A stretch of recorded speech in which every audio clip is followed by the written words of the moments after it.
Ya guys, selamat datang di vlognya Air Sibas. Di sini gua ngebuat video ini buat kalian tahu gimana proses jalan-jalan gua, jalan-jalan. Gimana proses pengantaran air ke tempat kalian. Nah, di perjalanan itu sering gabut, jadi terkadang gua sering monolog sendiri gitu. Ngobrol kesana kemari, mungkin kalian juga sama. Kalau misalkan kalian naik kendaraan mungkin sering monolog juga kalau nggak nyanyi gitu kan. Nah dari sini gue kepikiran gitu, gimana kalau misalkan dalam pengantaran air minum ini, selama perjalanannya gue sambil cerita ke kalian, sharing-sharing seputaran fun fact yang ada di Jatinangor. Nah by the way, buat kali ini gua kebetulan mau nganter air ke Sukawaning bawah, dan kebetulan juga hari ini nggak terlalu padat karena masih pagi. Jadi sambil kita nganter galon, sekalian juga kita buat cerita fun fact Nongor plus explore daerah di Nongor yang mungkin bagi sebagian kalian belum tahu di daerah tersebut. Oke. Dan by the way, nanti kalau misalkan gua udah hampir ke tempat customer, mungkin pembahasan kita bakal kita skip dulu dan kita lanjut lagi nanti setelah pengantarannya beres. Di yang pertama ini gua mau cerita soal sejarah kereta api yang ada di Jatinangor. Ya mungkin sebagian dari kalian juga udah pernah dengar, kan pernah baca, ataupun mungkin pernah tahu lah desas-desus ini, karena memang bukti sejarahnya itu ada. Ya itu dia, jembatan cincin. Nah tapi buat ngomongin soal sejarah kereta api di Jatinangor, alangkah lebih enaknya kita juga kaitin sama sejarah perkereta apian di Indonesia, terutama di daerah Jawa Barat.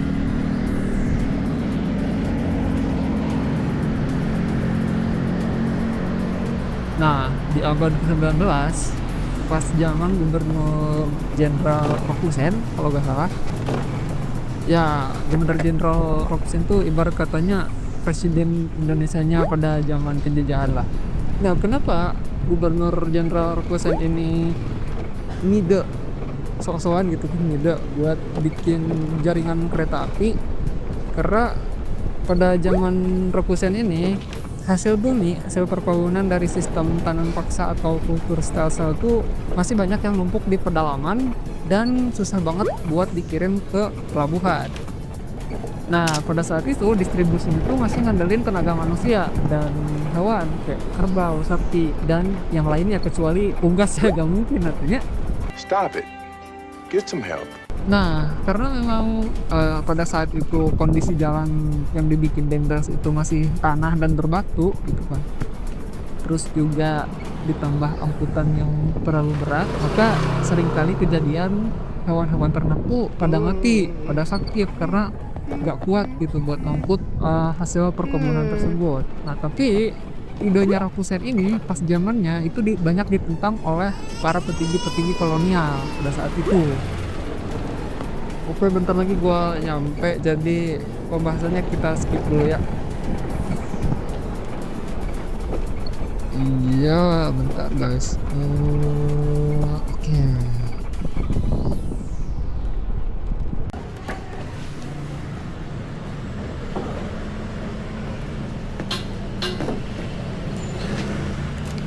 Oh oke, udah ada katanya.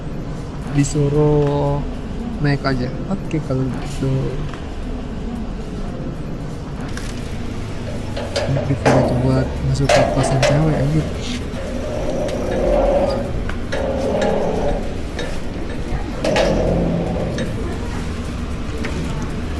Keren banget seorang tukang kolam dan dia ngeliat dia.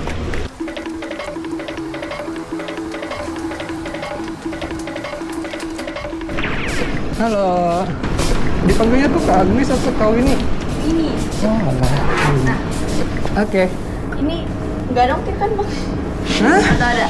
Bombastic side eye, criminal offensive side eye. Do you understand? Boleh diongkirin, gocap.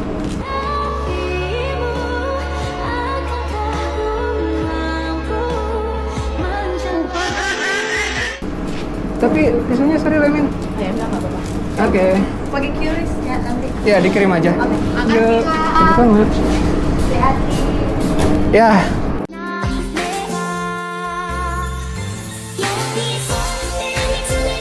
Skip, skip.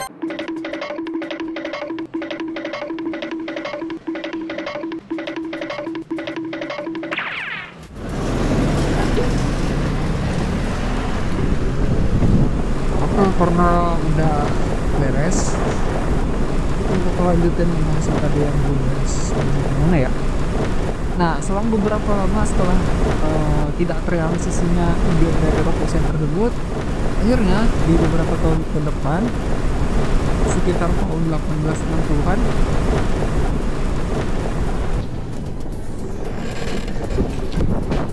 di masa gubernur jenderal yang baru, nah ide ini tuh mulai dianggap serius dan mulai dipertimbangkan lagi sama pemerintahan kolonial. Mereka mikir, bener juga kata Rokusen dipikir dulu, kerugian logistik tuh bener-bener kerasa, apalagi pas musim hujan.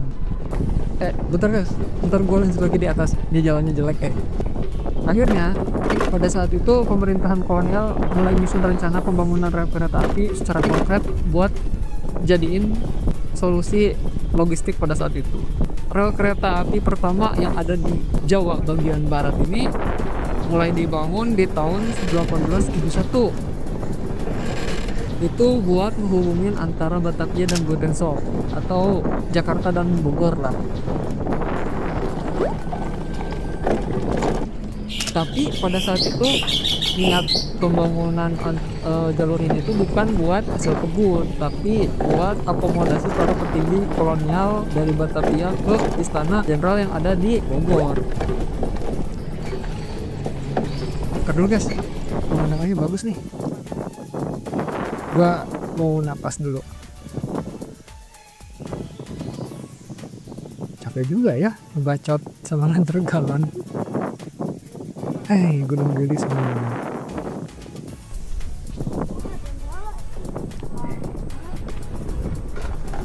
Oke, kita lanjut lagi. Terus karena kesuksesan pembangunan jalur dari Batavia ke Bogor, mulailah ada keinginan untuk memperpanjang jalur tersebut sampai ke arah Bandung.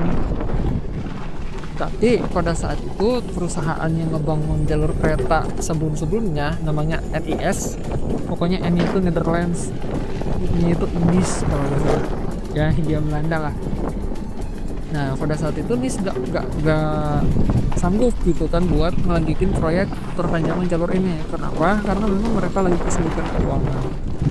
Akhirnya perusahaan yang lain dibentuk, namanya tuh perusahaan Stadspurwijden SS, buat ditugasin memperpanjang jalur dari Bogor sampai ke Bandung.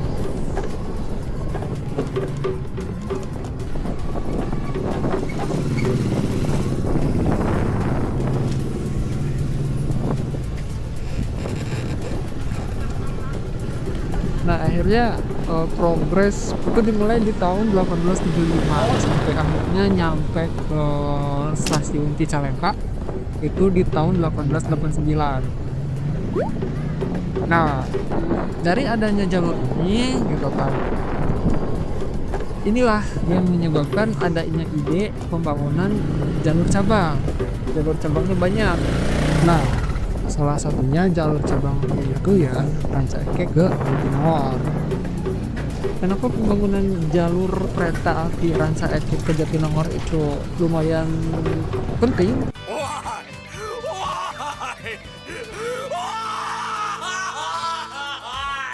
Selain untuk mengangkut hasil perkebunan pengusaha Belanda yang ada di sekitaran Sumedang, jalur ini tuh rencananya bakal dipakai buat akomodasi militer juga.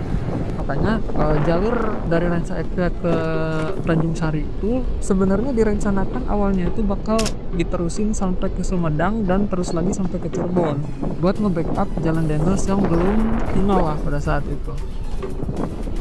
Akhirnya pembangunan jalur Ranca Ekek menuju Tanjung Sari dan Cirebon segmen pertama dibangun di tahun 1915 dan rute pertamanya adalah dari Ranca Ekek sampai ke Tanjung Sari karena pada saat itu wilayah Priaman Timur juga berkembang pesat juga ya perkebunan swastanya.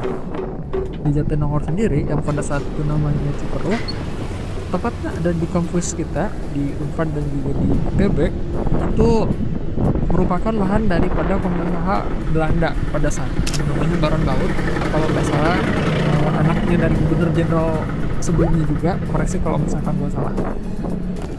Stasiun itu ada di sekitaran Polsek Jatinangor, jadi logis juga gitu kan kenapa salah satu stasiunnya itu dibangun di sana, karena memang pada saat itu perkebunan sawit terbesar di Jatinangor itu ya ada di depan stasiun tersebut.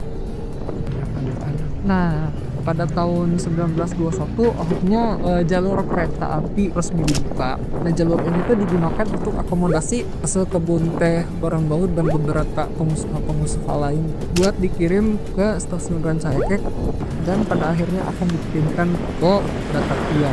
Tapi sayangnya jalur ini tuh nggak beroperasi lama, hanya bertahan selama 20 tahunan dari 1921 dan berakhir di 1942. Karena pada saat itu setelah Jepang datang ke Indonesia, majikan barunya Indonesia, dan bagi mereka jalur-jalur strategis lebih diprioritaskan pembangunannya, sehingga jalur-jalur cabang kayak Ranca Ekek Tanjung Sari itu karena memang bukan prioritas mereka, infrastruktur yang ada di sini itu dicopot buat dipindahin ke pembangunan rel kereta lain yang lebih strategis. Nah gitu guys, bayangin dah misalkan jalur ini masih ada, jalur ini tuh bakal bener-bener ada di samping kampus Unpad. Kalau misalkan jalur ini ternyata masih ada gitu, bayangin dah betapa gampangnya akses kita buat jalan-jalan keluar Nangor gitu. Tapi ya di sisi lain ada minusnya juga sih, terutama buat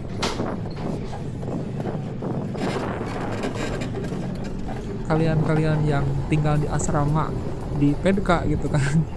Pasti bakal berisik kalau misalkan kereta lewat ya gitu dah. Oke, kurang lebih gitulah guys cerita-cerita sambil gua muter galon.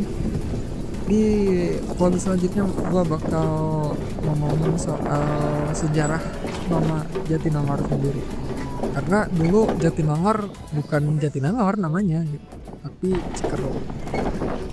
Ya gitu aja, see you on the next video, bye.